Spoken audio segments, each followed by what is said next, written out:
नमस्कार। विद्या न्यूज 9 में आपका स्वागत है। संसद का शीतकालीन सत्र चल रहा है और बहस भी, तकरार भी। दो मुद्दे अभी तक केंद्र बिंदु में रहे, एक वंदे मातरम के 150 साल और दूसरा मुद्दा जो रहा वो है इलेक्शन रिफॉर्म्स। इस दौरान सत्ता पक्ष ने जो जवाब दिया और जो कहा वो तो कहा ही कहा, लेकिन कांग्रेस के दो नेता राहुल गांधी और उनकी बहन प्रियंका गांधी इन मुद्दों पर बोली। वंदे मातरम पर मोर्चा संभाला प्रियंका गांधी ने, तो इलेक्शन रिफॉर्म्स पे राहुल गांधी ने।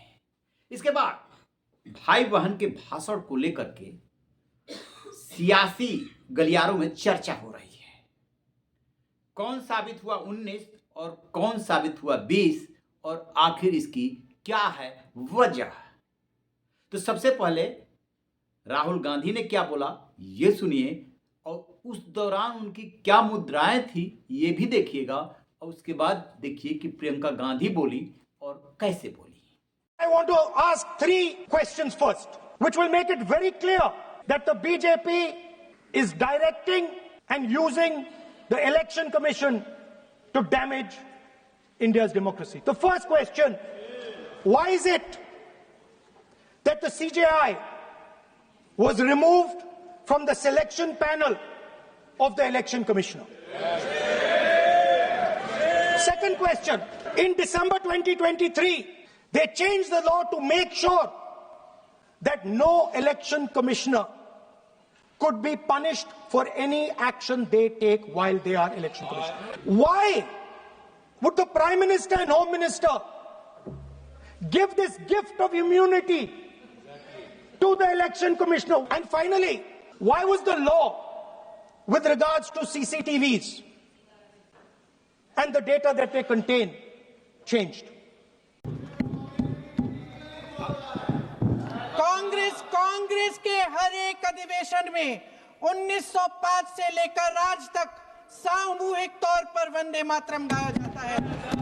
आपके अधिवेशनों में गाया जाता है कि नहीं, ये बताइए। अपने देश की आत्मा के इस महामंत्र को विवादित करके आप एक बहुत बड़ा पाप कर रहे हैं। इस पाप में कांग्रेस पार्टी शामिल नहीं होगी। बोलूं कि नहीं बोलूं? नहीं, बिल्कुल नहीं। नो। और जहां तक जवाहरलाल नेहरू जी की बात है, जितनी देर हमारे प्रधानमंत्री देश के प्रधानमंत्री रहे हैं, 12 साल हो गए हैं, लगभग उतने ही सालों के लिए जवाहरलाल नेहरू जी जेल में रहे। किस लिए? इस देश की आज़ादी के लिए। उसके बाद 17 साल के लिए प्रधानमंत्री रहे। आप बड़ी आलोचना करते हैं इनकी, लेकिन अगर इन्होंने इसरो नहीं बनाया होता तो आज आपका मंगलयान नहीं होता।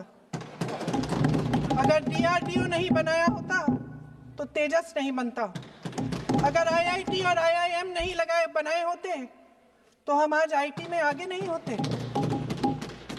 अगर एम्स नहीं बनाया होता तो हम कोरोना की जब बड़ी चुनौती का सामना कैसे करते? हाँ, वही बना रहा है, नहीं बना कुछ भी। इसका मतलब है इस मुद्दे का जवाब नहीं है आपके पास।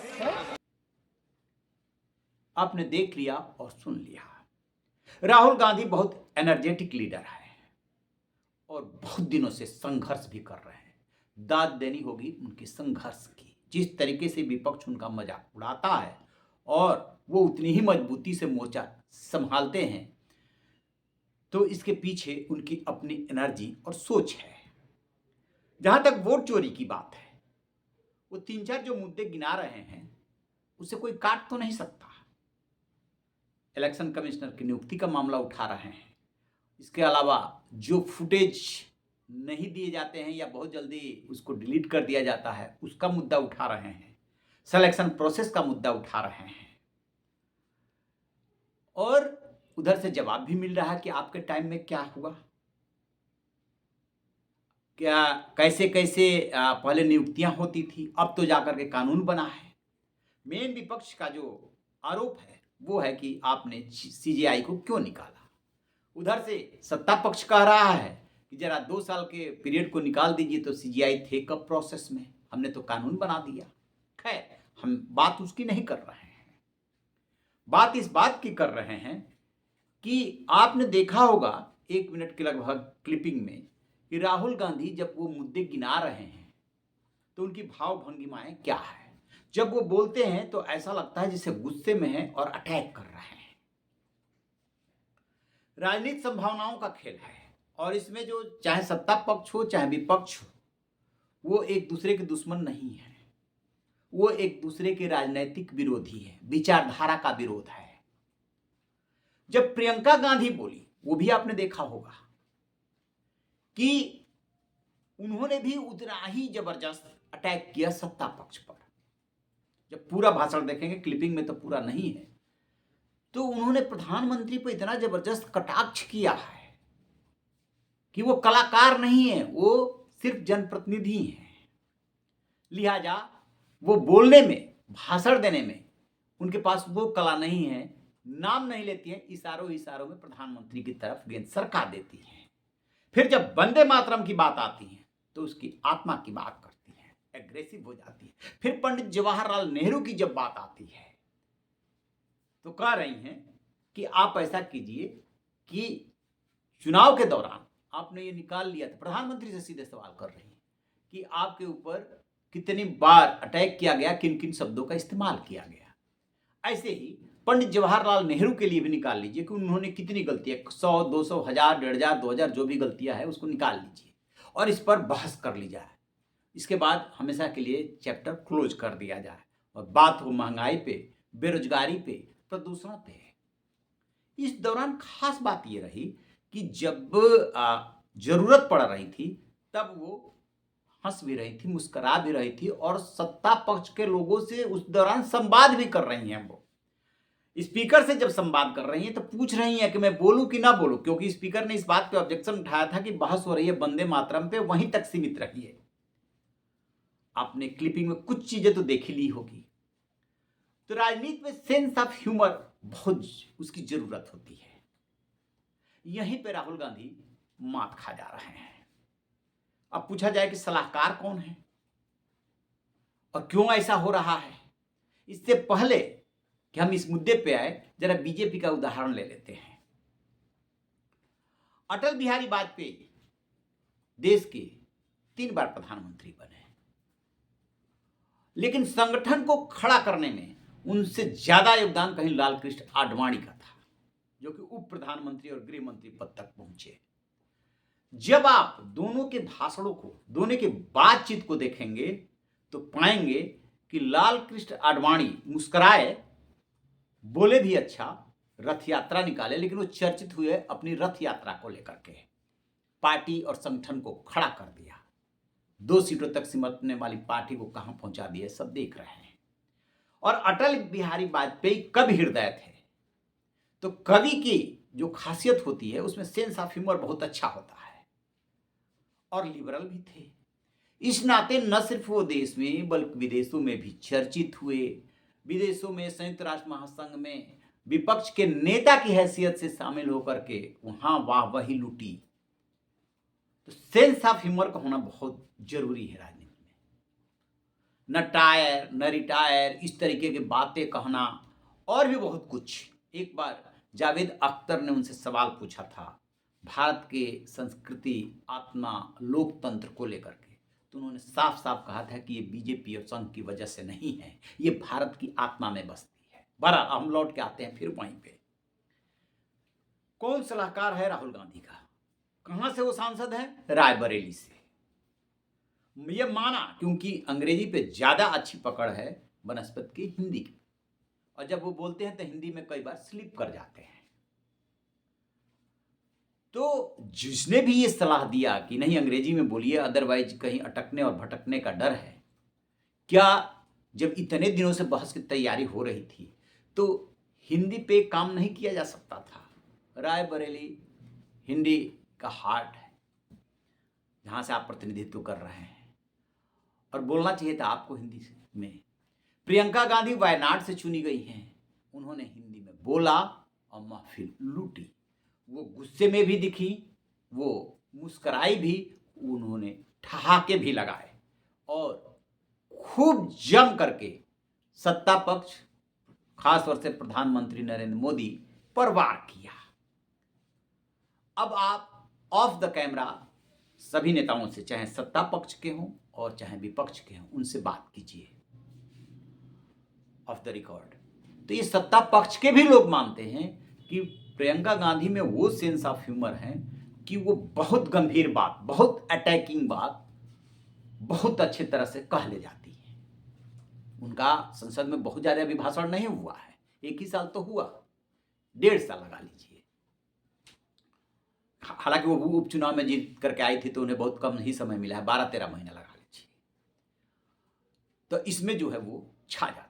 अब बात सोनिया गांधी की, लाख आप कह लीजिए बेटा और बेटी की, अब ये जो दौर है इसमें जो सोच है वो बदल गई है, नहीं बदली है। सोनिया गांधी 80 साल की होने वाली, 79 ईयर्स की हो गई। जब वो भारत में आई, भारत की बहू बन करके, तो कहीं ना कहीं भारत के विचार और परिवारों की जो सोच है उसका असर उन पर भी हुआ और राहुल गांधी को वो नेता बनाती रही। लेकिन राहुल गांधी पे ये इल्जाम भी लगता है कि इतने सारे चुनाव आपके नेतृत्व में हारते चले गए। बेशक अध्यक्ष जो है मल्लिकार्जुन खड़गे हो, लेकिन चलती तो राहुल गांधी की ही है। इसका मतलब ये नहीं कि राहुल गांधी में काबिलियत नहीं है। राहुल गांधी में जो एनर्जी है, जो रिसर्च है, जो भी उनकी टीम काम कर रही है और जो अटैक करने का तरीका है, जो निडरता है, वो तो है। लेकिन जब नेता बनने की बारी आएगी तो फिर वही बात होगी अटल और अडवाणी वाली जोड़ी की। इस दौर में भी आप देखेंगे तो यदि सिर्फ बात प्रधानमंत्री नरेंद्र मोदी की और अमित शाह की, जो कि डिफेक्टो नंबर 2 है, वैसे तो राजनाथ सिंह है लेकिन डिफेक्टो अमित शाह ही है, देखेंगे तो प्रधानमंत्री नरेंद्र मोदी की भी जो भाषण देने की कला है, जो सेंस ऑफ ह्यूमर है, वो ज्यादा अच्छा है। वो फिर दिखता है तो फिर राजनाथ सिंह में, लेकिन राजनाथ सिंह जो है लिबरल माने जाते हैं। तो राजनीति में यदि लंबी पारी खेलनी है और लोगों का दिल जीतना है तो उसमें ना भाषण की कला बहुत मायने रखती है। हालांकि प्रियंका गांधी ने कहा कि वो कलाकार नहीं है, वो जनप्रतिनिधि है, इसलिए उन्हें उतना अच्छा भाषण नहीं दे पाते। बेशक वो कह रही हैं, लेकिन ये वार प्रधानमंत्री पे वार करने के लिए कह रही हैं, ये कटाक्ष कर रही हैं। तो जो भी देख रहा है, सुन रहा है, उसे लगता है कि प्रियंका गांधी भाषण की कला में, संप्रेषण की कला में, सेंस ऑफ ह्यूमर में ज्यादा अच्छी है। वैसे भी देश के लोग उनमें इंदिरा की छवि देखते हैं। कांग्रेस के गलियारों में भी चर्चा है, लेकिन असल बात उठाए तो कौन उठाए? प्रियंका गांधी पार्टी की महासचिव हैं और सांसद हैं, इसके अलावा उनके पास कोई काम नहीं मिला हुआ है। राहुल गांधी विपक्ष के नेता हैं, संगठन के लिहाज से देखेंगे तो वो कुछ भी नहीं है सिवाय कि कांग्रेस कार्यकारिणी के सदस्य, लेकिन उनके पास सारे अधिकार हैं। तो कहीं ना कहीं कांग्रेस को सोचने की जरूरत है कि यदि मोदी और शाह की जोड़ी से सत्ता लेनी है तो फिर ट्रैक चेंज करना होगा, उसी ट्रैक पर आकर के बातें करनी होंगी और वैसा ही नेता चाहिए। ये सवाल उठते हैं कांग्रेस में भी और विपक्ष में भी कि पीएम मोदी की अगुवाई वाली बीजेपी और एनडीए को हराने के लिए उस लेवल का ही नेता चाहिए। सिर्फ ऑफ नफरत से या कटाक्ष करके या उन पे तरह तरह के सवाल उठा करके चुनाव नहीं जीत सकते। संवैधानिक संस्थाएं संविधान के अनुसार चलनी चाहिए, इससे कौन इनकार कर सकता है? यदि क्षरण हो रहा है, सभी संस्थाओं में क्षरण हुआ तो सब जगह हुआ है, इसमें कहीं कोई दो राय नहीं। लेकिन जब तक जनता की अदालत से आप जीत के नहीं आएंगे, तब तक आप जैसा चाहते हैं वैसा सुधार कैसे कर पाएंगे? आपकी क्या राय है? कमेंट बॉक्स में जरूर बताइएगा। Thank you.